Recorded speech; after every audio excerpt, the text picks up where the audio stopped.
Cuando Dios está por nosotros y está con nosotros y delante de nosotros, no hay que tenerle temor a la muerte. Pastor, un valor con el tema de hoy. Buenas noches. Dios les bendiga. Amén.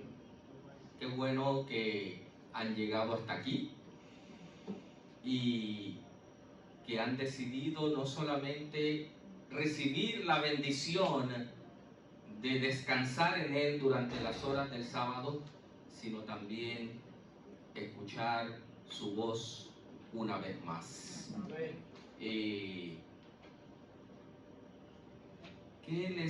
Prácticamente yo volteo y básicamente los que estamos hoy aquí hemos estado toda esta semana. ¿Cómo ha sido esa experiencia? ¿Ah? ¿Ha sido de bendición? ¿Ha sido difícil? Ya recorrimos prácticamente el camino completo y hasta aquí nos ha bendecido el Señor. Y esta noche seguirá derramando su bendición también a toda persona que nos esté escuchando a través de la internet. Le decimos bienvenido y le invitamos a que continúe viviendo en la fe del Hijo de Dios, que dice Pablo, el cual se entregó a sí mismo por mí. Bien, como dijimos, como se ha mencionado, esta noche hablamos de sin miedo a la muerte. ¿Por qué? Porque el tema central es vuelve a vivir. Y hoy sí vamos a hablar literalmente de lo que implica volver a vivir en el plano físico. En el plano físico. Hoy es un día para volver a tener esperanza. Volver a tener esperanza. Se cuenta la historia de el general William Nelson, que peleó en la guerra civil de los Estados Unidos en el siglo XIX. Y dice que en una de las batallas en el campo de Kentucky, agotado por el fragor de la guerra, fue alcanzado por una bala. Y la bala dio en el pecho. Así que lo más triste es que la bala había sido disparada por uno de sus propios soldados. Y inmediatamente lo llevaron a atenderse acerca de esa herida. Dice que Nelson había enfrentado muchas batallas, pero el golpe mortal vino mientras estaba con sus propios soldados. Inesperada y fortuitamente la muerte llegó a su vida. Mientras que sus soldados se esforzaban por ayudarle, el general ensangrentado tenía una sola petición: traigan un pastor, quiero ser bautizado. El general Nelson nunca había sido bautizado. Quizá oportunidades tuvo, pero no las aprovechó. Después de la muerte del general, no acabó la guerra y todo siguió igual. Con solo unos pocos minutos de vida, lo único que le importó al general Nelson era estar en paz con Dios y saber dónde pasaría la eternidad, o lo que viniese después de la muerte y la resurrección. 30 minutos después de que su pedido fue realizado y trajeron al pastor y el pastor lo bautizó, Nelson murió. Nelson murió. Fuimos creados para vivir. ¿Cierto o falso? Amén. Yo he venido para que tengan ¿qué? Y vida en abundancia. Fuimos creados para vivir, no para morir. La muerte es un intruso. ¿Qué cosa es un intruso por definición? Se mete donde no lo invita. Exactamente, una persona que llega donde no es invitado. Eso es un intruso, y la muerte es un intruso. Salomón escribe en Proverbios capítulo 3 y versículo 10 que Dios hizo todo perfecto en su tiempo y puso eternidad en el corazón del hombre, aunque éste no alcance a comprenderlo. Por lo tanto, en todo ser humano que disfruta de una salud mental promedio, está el deseo de vivir.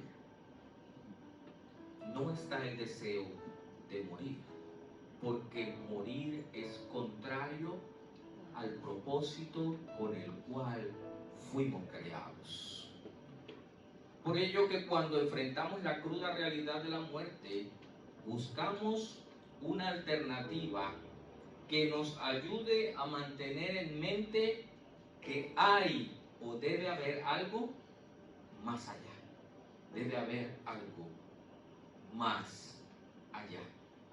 Y me gustaría poderles decir que cuando las personas aceptan a Cristo como su Salvador personal y caminan al lado de Él y se consagran a Él, no mueren y no sufren y no se enferman y no pasan dificultades. Me encantaría poderles decir eso. Pero si tú y yo hemos caminado algún tiempo con el Señor, sabemos que no estamos vacunados contra el sufrimiento, el dolor, la enfermedad o la muerte.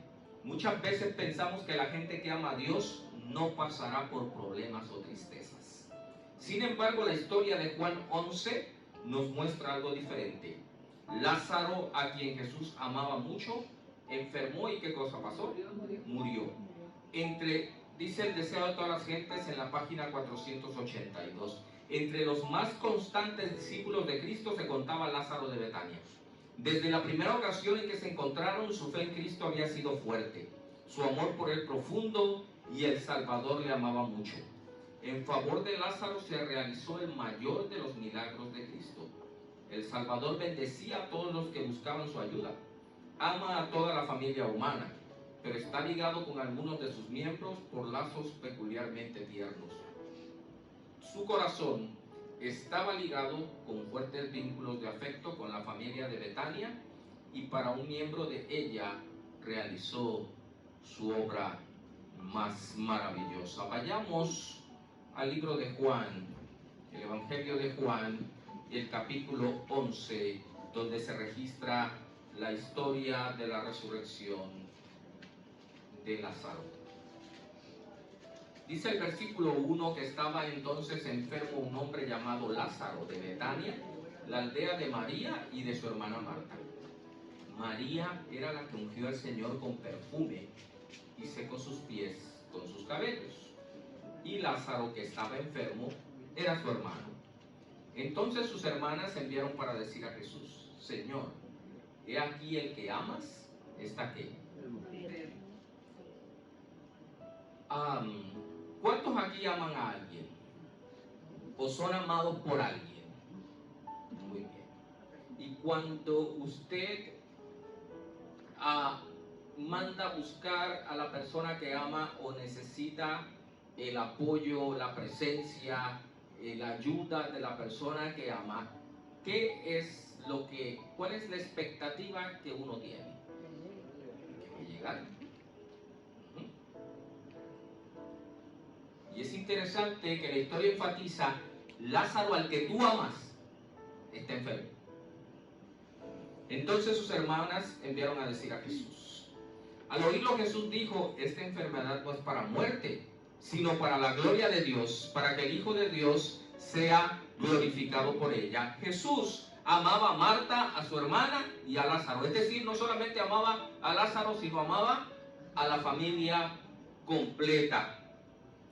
Cuando oyó pues que estaba enfermo, se quedó aún 2 días en aquel lugar. Y luego, después de esto, dijo a sus discípulos: vamos a Judea otra vez.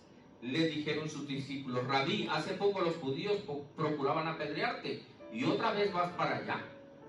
Respondió Jesús: ¿no tiene el día 12 horas? Si uno camina de día no tropieza porque ve la luz de este mundo, pero si uno camina de noche tropieza porque no hay luz en el mundo. No hay luz en él. Habiendo dicho estas cosas, después les dijo: nuestro amigo Lázaro duerme, pero voy a despertarlo. Entonces dijeron sus discípulos: Señor, si duerme, ¿qué? Sanará. Sin embargo, Jesús había dicho esto de la muerte de Lázaro, pero ellos pensaron que hablaba del reposo del sueño. Así que luego Jesús les dijo claramente: Lázaro ha muerto, y a causa de vosotros me alegro de que yo no haya estado allá para que creáis, pero vayamos a él. Bien, versículo 17. Cuando llegó Jesús, halló que hacía ya 4 días que Lázaro estaba en el sepulcro.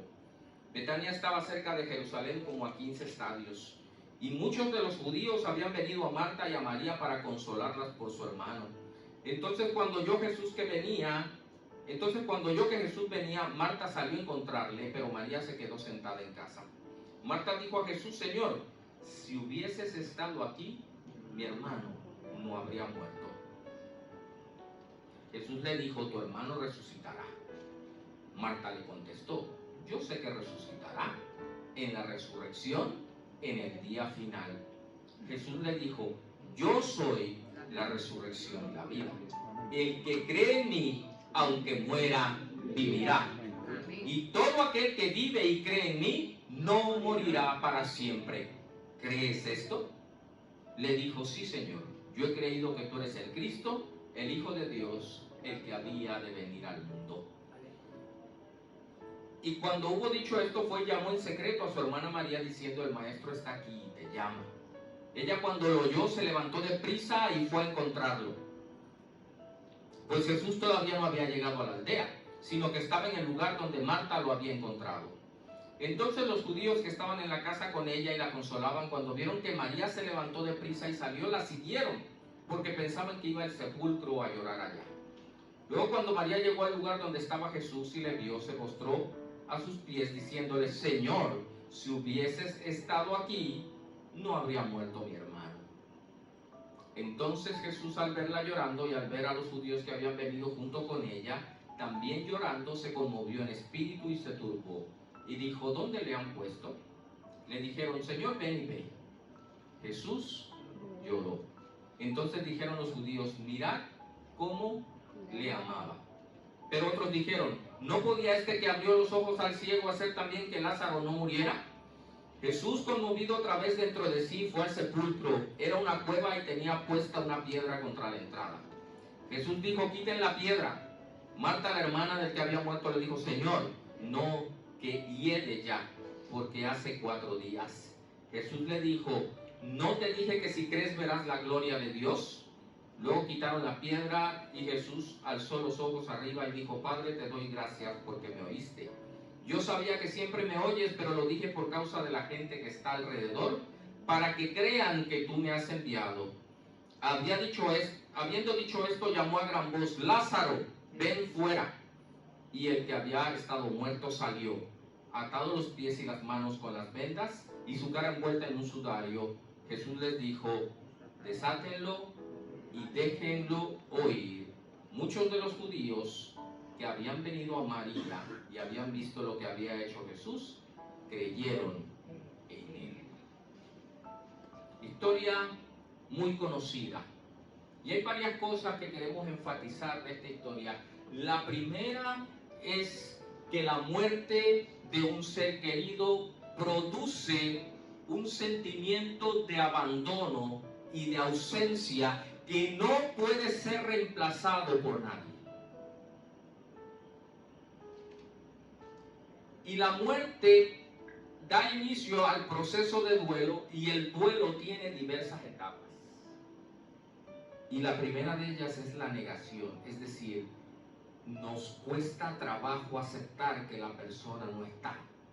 Y en esa negación podemos entrar en reclamos, como Marta y María.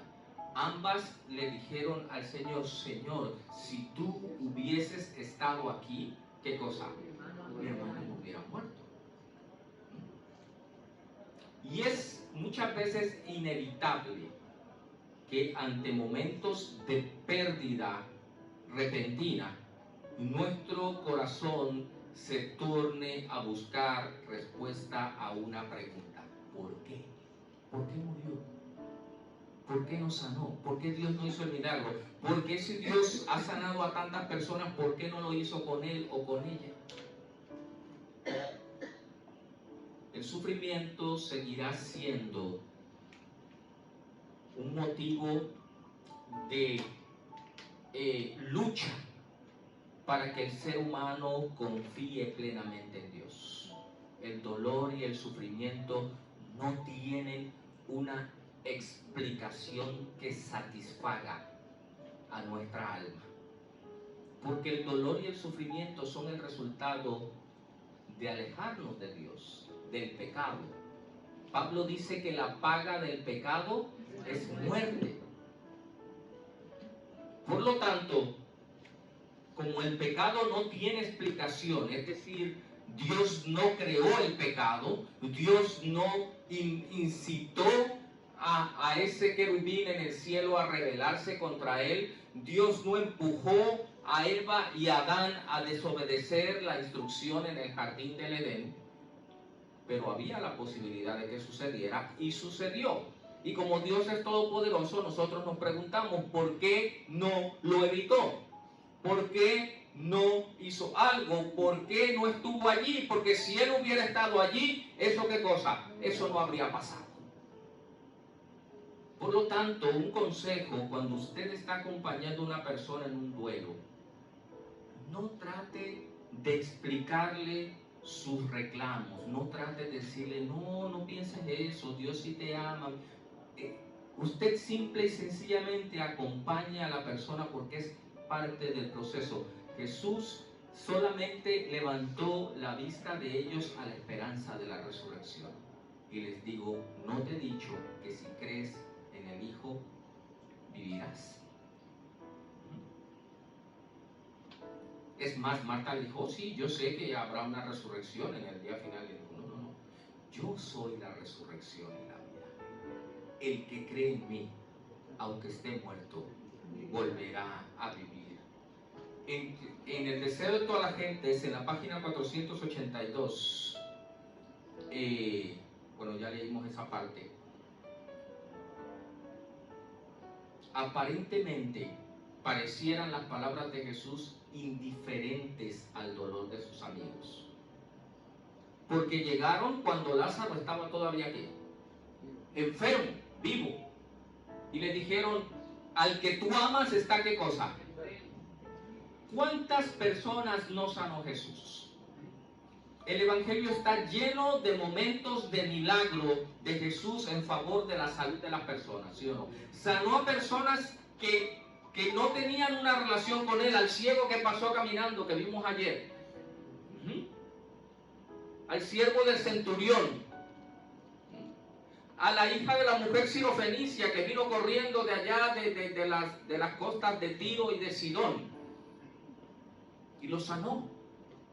¿Por qué, si Lázaro era tan cercano a él, no lo sanó? Dios no nos dejará ser probados más de lo que podemos sobrellevar, sino que juntamente con la prueba nos dará también la salida. Dios tenía un propósito mucho mayor que la sanidad de Lázaro. Quería demostrarles que Él era quien decía ser. Él era el autor y el dador de la vida. Y por eso dijo, el que cree en mí, aunque esté muerto, ¿qué cosa? Volverá a vivir. Antes de responder al interrogante si a Dios le importa lo que sentimos, debo decirte algo. Vivimos en un mundo de dolor y muerte. Es la herencia legada por nuestros primeros padres, Adán y Eva, que por causa de separarse de Dios dejaron ingresar al enemigo de Dios, Satanás, a este mundo, trayendo soledad y muerte. Desde entonces la vida humana ha estado bajo la sombra de la muerte. ¿Qué pasa cuando morimos? Cuando Jesús llegó a Betania, Lázaro estaba ¿cómo? muerto. Es más, Jesús le dice a sus discípulos, Lázaro duerme, pero voy a ¿qué? A despertarlo. ¿Usted alguna vez ha visitado a un enfermo y cuando llega está dormido? ¿Alguna vez le ha tocado visitar a un enfermo que cuando llega está dormido? A mí me ha tocado varias veces. Y la primera reacción de la persona que está acompañando al enfermo es, el pastor está aquí. Y yo a veces les digo, déjalo tranquilo, porque cuando tú estás enfermo, el sueño contribuye ¿a qué? A la restauración. De hecho, nosotros por eso dormimos. Cuando dormimos, todas nuestras células se están regenerando y restaurando mientras tú y yo estamos dormidos. Sin embargo, y por eso es que los discípulos le dicen a Jesús, si está dormido, ¿qué cosa? Se va a poner bien. Déjalo tranquilo. Y Jesús le dice, ustedes no han entendido, Lázaro está aquí, muerto. Así que Jesús compara la muerte con el sueño.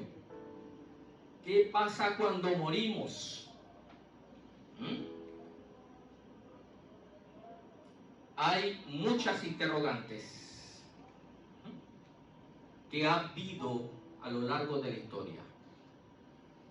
Porque yo les dije que el hombre fue creado para vivir, no para morir. Por lo tanto, cuando sentimos que llegamos al final de nuestra vida, queremos tener la certeza de que no todo termina allí. ¿Recuerdan la historia del principio? ¿Qué fue lo que hizo el soldado cuando se dio cuenta de que esa bala era mortal y que le quedaban pocos minutos de vida? ¿Qué hizo? Traigan un pastor para que me bautice, porque yo no sé si voy a salir. De hecho, estos últimos 3 años, en mi familia, tanto paterna como materna, ha habido pérdidas muy sensibles. De parte de mi padre, murió mi primo hermano, murió su papá, es decir, el hermano de mi papá. Y de parte de mi madre, murió su sobrino, o el otro primo hermano mío, murió mi tío, hermano de mi mamá, y murió mi tía, la esposa de mi tío. Y el último que murió fue mi tío. El año pasado yo viajé a Sonora para estar con él unos días. Y cuando yo estaba allí, la familia de mi tía era muy católica, así que cuando yo estaba allí, el sacerdote llegó a hacer lo que llaman la extrema unción. Y ustedes saben que cuando una persona está enferma y que los médicos ya han dicho que no hay mucho que hacer y el sacerdote llega a la casa, ¿qué es lo que están preparando? Pues el velorio. ¿Y por qué llaman al sacerdote? Porque hay algo dentro de nosotros que no quiere morir. Quiere saber que en algún otro lado va a estar. Estando en la ciudad de Tokio, Olga conoció a un muchacho de nombre Keita, que la detuvo en la calle porque la oyó hablando español. Y él le habló en español, porque él había vivido en España. Y empezó a conversar con Olga, que andaba con Luis y Erandi, que lo llevaba para la escuela. Y después él nos invitó a su casa. Creo que fue una de las 3 casas japonesas que yo conocí en los 3 años que estuve en Japón.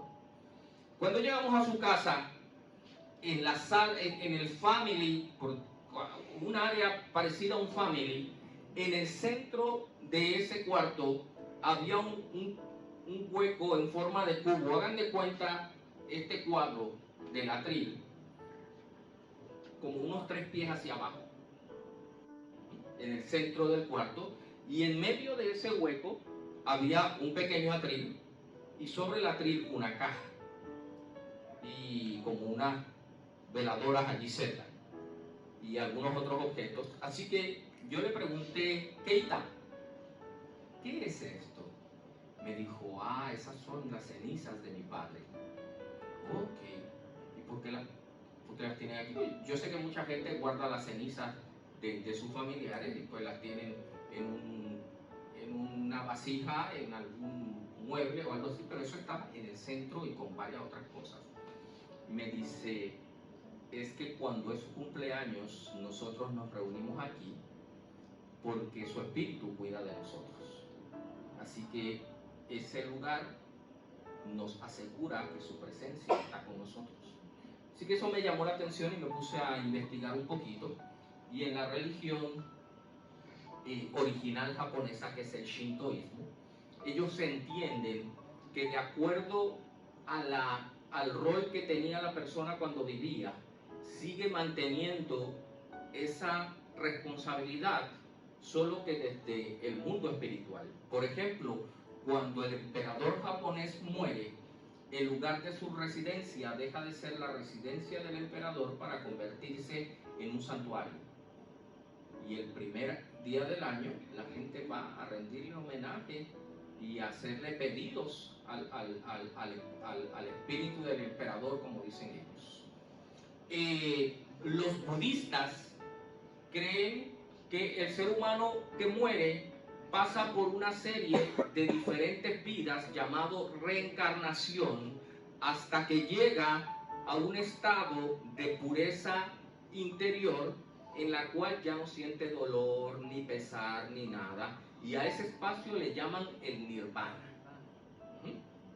Es muy difícil de describir porque se entiende que muy pocas personas han llegado allá, y el que llega ya no puede regresar, así que está difícil para saber qué es lo que pasa del otro lado, ¿no? Y en la mayor parte de las denominaciones cristianas se entiende que la persona cuando muere pasa por el proceso de un juicio final, donde se decide si va al cielo, si va al infierno, o si todavía tiene oportunidad de subir en lugar de bajar. Pues entonces hay otro lugar que se llama el purgatorio, donde a través de las oraciones y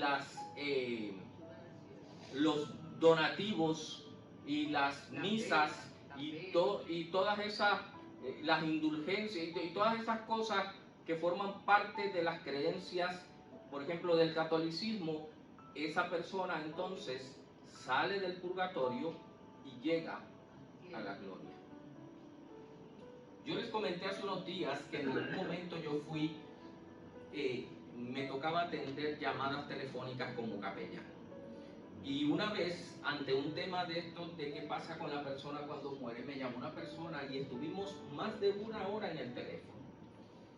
Y yo le leía los versículos de la Biblia y me dice, sí, yo sé que los muertos nada saben, pero el espíritu ¿a dónde está?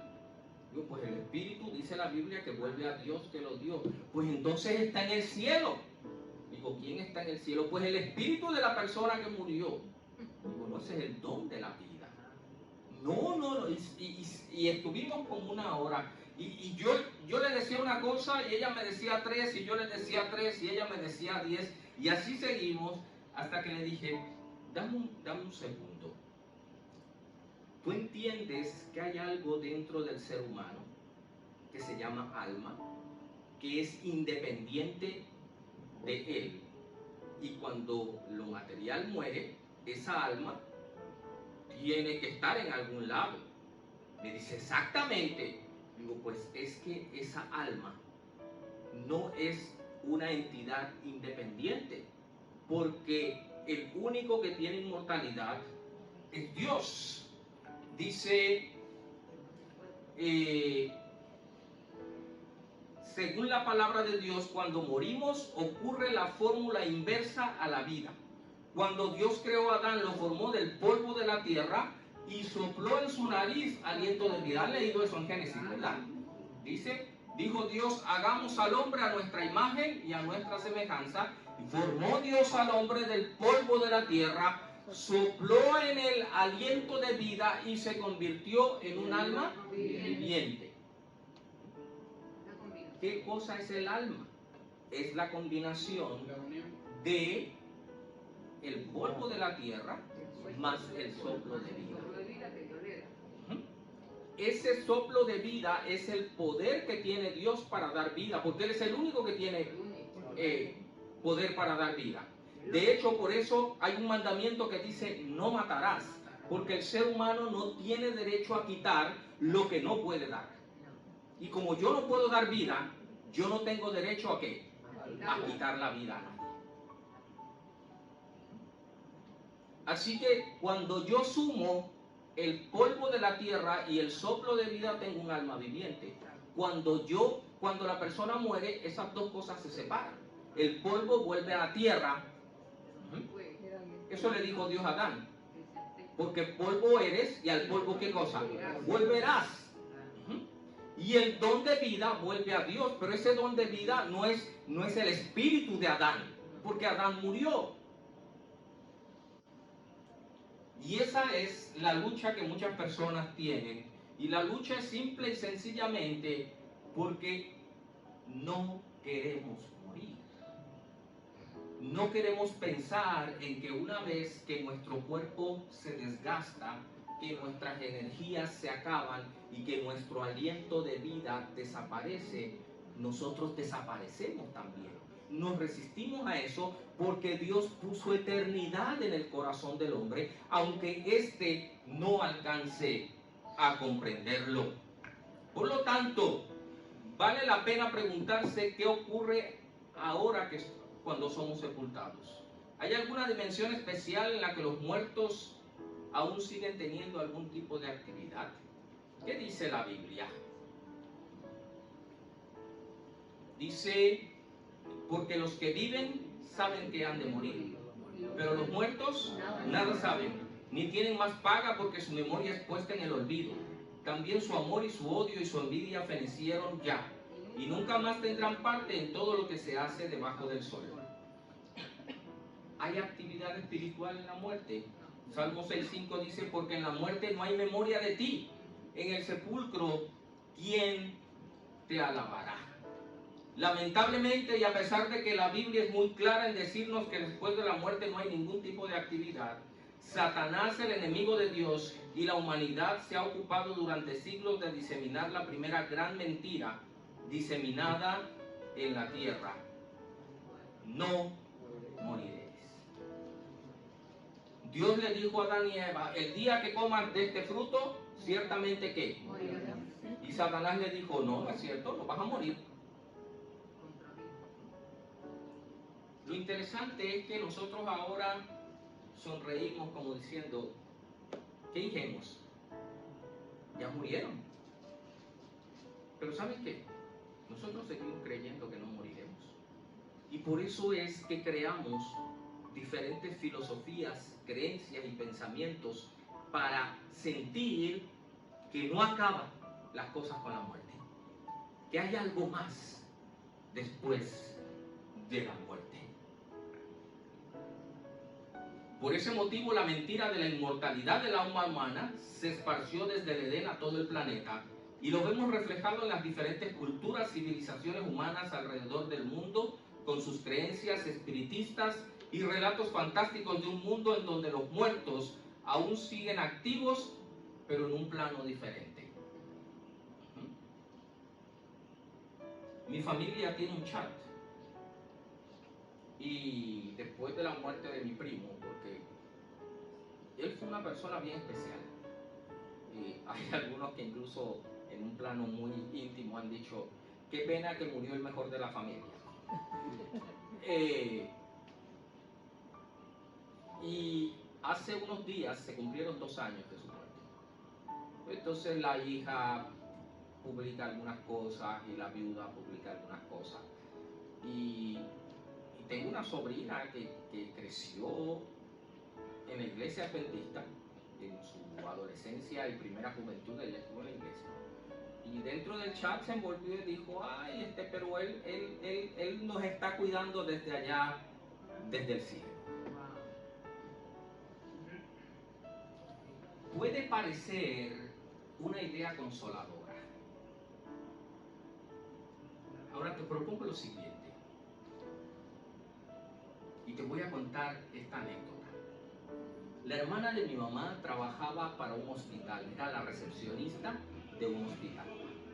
El hospital estaba frente a una avenida con bastante tránsito y ella vivía a 2 cuadras de ese hospital.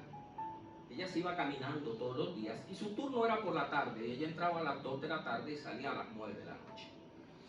Y desde el lugar donde ella estaba, en el hospital, había un ventanal y ella veía hacia la avenida.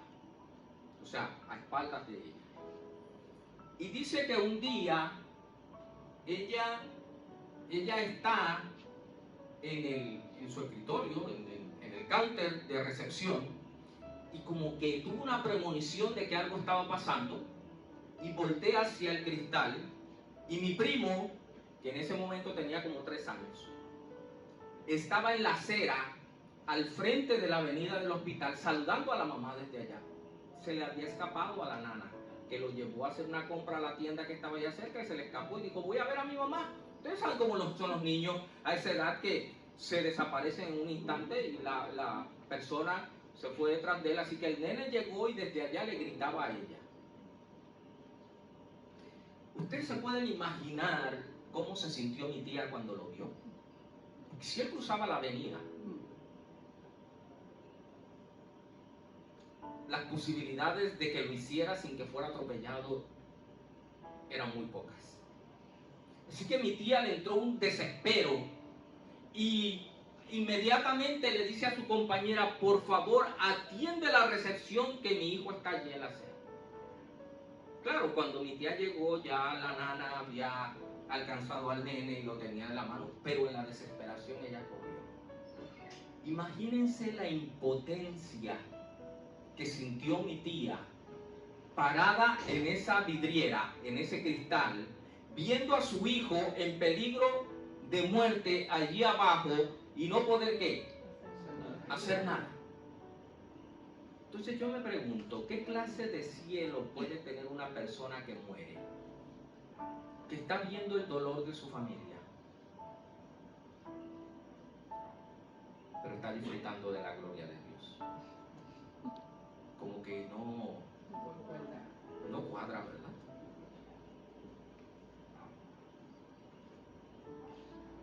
Aunque ustedes no lo crean, la muerte es un acto de misericordia de Dios. Ustedes me dirán, pero pastor, usted dijo que la muerte era un intruso. Sí, como un intruso. Pero aún la muerte es un acto de misericordia de Dios. Y les voy a dar 2 razones. La primera, si una persona tuviera una enfermedad terminal, y esa enfermedad terminal consume su vida y sus energías, le produce unos dolores terribles que no hay medicamento que se los pueda calmar, pero tiene que estar así por toda la eternidad, ¿sería vida? No. ¿Por qué nosotros decimos cuando la persona muere descansa en paz? Porque ya no está sufriendo. ¿Y por qué Jesús hace la ilustración más maravillosa? Lázaro duerme. ¿Saben? Por 2 razones. Primero, porque todo el que duerme despierta. ¿Cuántos durmieron ayer? Levanten la mano los que se acostaron ayer a dormir. A ver, ¿hay alguno aquí que no durmió en toda la noche? Que tuvo que estar... Ah, bueno. Sí hay uno. Pero durmió en el día, ¿verdad?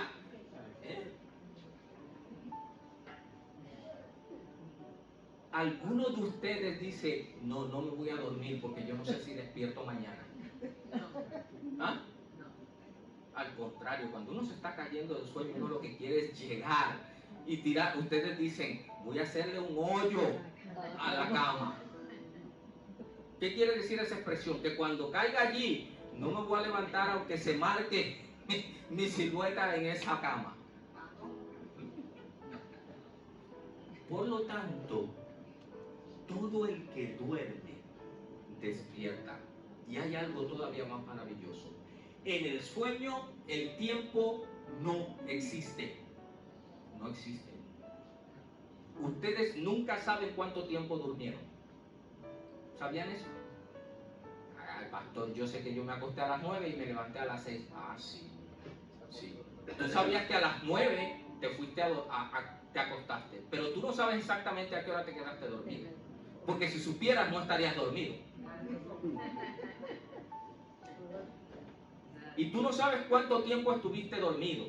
Tú lo sabes porque cuando te levantas en la mañana, ¿qué es lo primero que haces? O ya seteaste la alarma para que suene a cierta hora, ¿sí o no? Y como ya sabes que sonó, pues entonces ya sabes la hora que es. Pero tú no sabes cuánto tiempo estuviste dormido. Jesús dijo, yo soy la resurrección y la vida. El que cree en mí, aunque esté muerto, volverá a vivir. Volverá a vivir. Y lo maravilloso es que todo el que ha muerto creyendo en Jesús duerme. Y todo el que duerme despierta. Y el que duerme y despierta en el día de la resurrección, lo próximo que ve es el rostro de su Salvador. Tú puedes decir, ay, hace 30 años que mi mamá murió. Pues para esa persona ha pasado un abrir y un cerrar de ojos. Eso dice Pablo, porque sonará la trompeta y los muertos resucitarán incorruptibles en un abrir y en un cerrar de ojos. Porque tú cerraste los ojos con la muerte y cuando los abriste, ¿quién está frente a ti? Aquel que te dice, venid, bendito de mi Padre, hereda el reino preparado para ti desde la fundación. Qué maravilloso Dios tenemos, que ni siquiera la muerte puede separarnos de su amor. Porque el que cree en Él, aunque esté muerto, volverá a vivir. Y el que duerme, despierta. El que duerme, despierta. La muerte es un enemigo vencido. Cuando Jesús supo que Lázaro, su amigo, estaba muerto, dijo a sus discípulos, nuestro amigo Lázaro duerme, pero yo voy a despertarlo. Es maravilloso notar que Jesús veía la muerte como algo tan simple como el sueño, una siesta, un momento en donde el cuerpo, estando en completa inconsciencia, puede ser despertado oyendo la voz de que creó la vida en el jardín del Edén. Mientras Jesús se acercaba a Betania, las hermanas de Lázaro van a su encuentro. Marta es la primera en correr hacia Jesús y al verlo le dice las siguientes palabras: Señor, si hubieses estado aquí, mi hermano no hubiera muerto. Aunque es comprensible el dolor y la angustia de Marta, es notorio que en sus palabras había un sentido de reclamo y demanda hacia Jesús. Si hubieses estado aquí. Quizá en esta vida no encontraremos explicación a la muerte. Al por qué has pasado por muchas dolorosas circunstancias, pero sí Dios te ha prometido estar a tu lado en todas ellas. He aquí yo estoy con vosotros todos los días hasta el fin del mundo. Quizá lo más importante en estos momentos no es saber en dónde estás, sino con quién estás. Porque cantaba Limaria hace un rato, si Dios con nosotros, ¿qué? ¿Quién contra nosotros? El que no escatimó ni aún a su propio Hijo, ¿cómo no nos dará juntamente con Él todas las cosas? Quizá lo más importante es saber entonces con quién estás. Jesús le dijo a Marta, yo soy la resurrección y la vida. El que cree en mí, aunque esté muerto, vivirá. Las palabras de Jesús reflejan la mayor esperanza de la humanidad. La muerte no es el fin. Y por eso es que Pablo dice que el último enemigo a vencer será la muerte. Y cuando finalmente esa muerte sea echada en el agua de fuego, va a oírse la alabanza: ¿dónde está, oh muerte, tu aguijón? ¿Dónde, oh sepulcro, tu victoria? Y termina diciendo, sorbida es la muerte, en victoria. ¿Por qué? Porque Jesús vivió para mostrarnos cómo debemos vivir, murió tomando nuestro lugar, pero su tumba está ¿qué? Vacía. Ascendió al cielo, intercede por nosotros y pronto viene a buscarnos. Cuando Pilato se para frente a Jesús en ese jueves de la Pascua y le dice, ¿no me vas a decir nada? ¿No sabes que yo tengo el poder para soltarte o para matarte? Y Jesús le dice, tú no tienes ningún poder. Yo tengo el poder para poner mi vida y tengo el poder, ¿qué cosa? Para volverla a tomar. Amén. Y lo hizo. Su tumba está vacía. ¿Por qué buscan entre los vivos, entre los muertos, al que vive? Jesús dijo, Jesús, Dios hecho hombre con voz potente y con autoridad celestial, exclamó, Lázaro, ven fuera. Y salió. Y quiero decirles, aunque es el milagro más extraordinario y fue lo que desencadenó el complot para matar a Jesús, ¿qué pensarían si les dijera que resucitar un muerto es el milagro más fácil para Dios? ¿Saben por qué? Los muertos saben algo. Los muertos tienen voluntad. ¿Tienen libre albedrío? Dios dijo, Lázaro, ven fuera. ¿Y Lázaro qué pasó? Obedeció.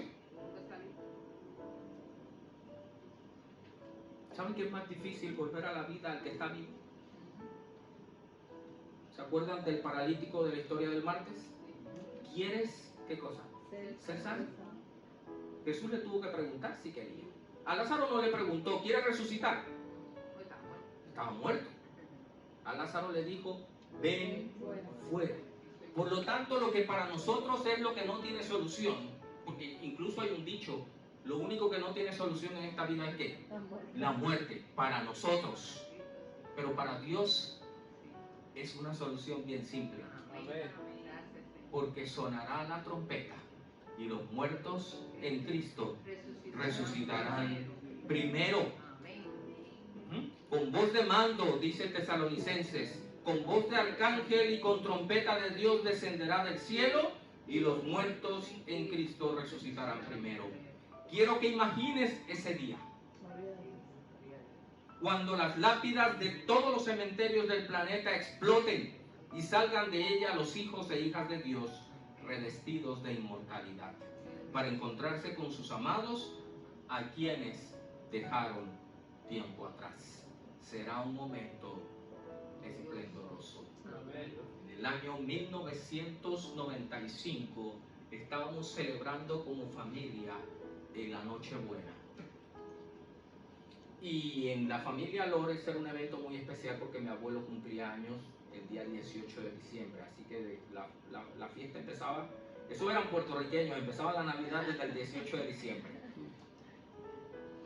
Y en esa ocasión ya mis tíos, mi papá es el menor de 10 hermanos y en este momento mi padre tiene 84 años, ya solo quedan 2 vivos.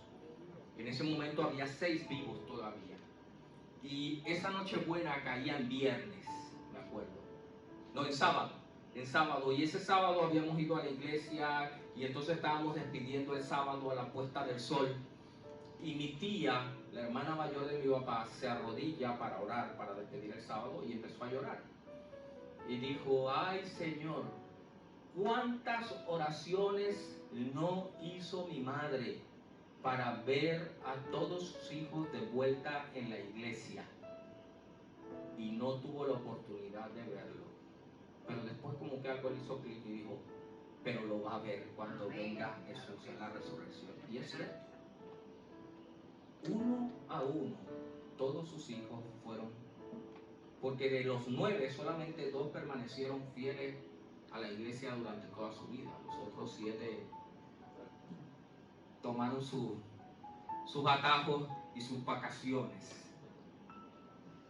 Quiero que imagines ese día, porque yo soy la resurrección y la vida. Queda poco para ver a nuestros amados que creyeron en Jesús y hoy descansan en sus tumbas. ¿No sería maravilloso que tú también puedas estar ese día y así como Marta y María abrazaron a su hermano Lázaro, tú también puedas abrazar a tus seres queridos? Jesús te dice hoy, el que creyere y fuere bautizado será salvo. Estas palabras no las puedes dejar pasar. Son las palabras del autor de la vida. Ven a Jesús y vuelve a vivir, porque el que cree en Él, aunque esté muerto, volverá a vivir. Gloria a Dios. Porque la muerte es un sueño, es un sueño.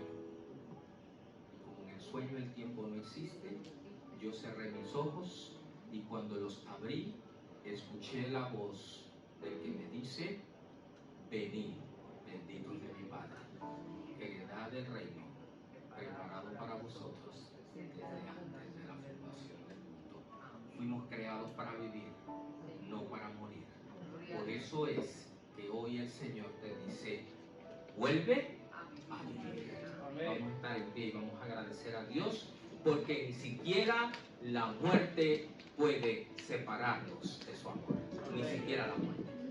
La muerte es un enemigo vencido. Y aunque todavía nos causa dolor y sufrimiento, sabemos,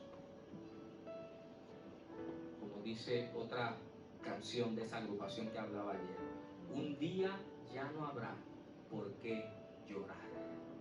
Estaremos juntos por la eternidad. Amén. Confiando en sus promesas de amor, viviremos juntos por siempre. Eterno Dios y Padre, autor de la vida y de la resurrección, hoy, Señor, te alabamos, porque ni siquiera la muerte puede separarnos de ti. Por eso es hoy que estamos vivos, que tomamos la decisión de aceptarte como nuestro Señor y Salvador. Es hoy que te decimos: entra a nuestro corazón, oh Dios, transforma nuestra vida y permítenos vivir en la esperanza de tu regreso. Amén. Y si en el proceso la muerte llegase a ser una experiencia, que podamos vivir en la certeza de la resurrección. Amén. Gracias, Padre Celestial, porque tú has prometido cielos nuevos y tierra nueva, donde no habrá más llanto, ni muerte, ni dolor, porque las primeras cosas habrán pasado y todas serán hechas nuevas. Amén. Hoy permite que la mentira expresada desde el mismo jardín del Edén pierda su poder en nosotros. Esa mentira que nos dice: no moriréis.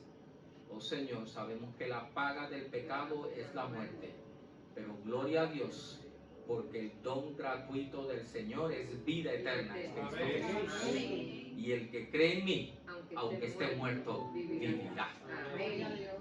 Padre Celestial, esperamos ese momento y decimos y nos apropiamos de las palabras de tu Hijo Job: si el hombre muere, volverá a vivir. Todos los días de mi vida esperaré. Tú me llamarás y yo te responderé, porque tú amas la obra de tus manos. Amén. Aguardamos ese llamado, cuando las tumbas habrán de abrirse ante el poder de tu palabra, que da vida nueva a los que descansan creyendo en ti. Amén. Y a nosotros permítanos vivir en la certeza de tu salvación. En el nombre de Jesús. Amén. Amén. Buenas noches, Señor.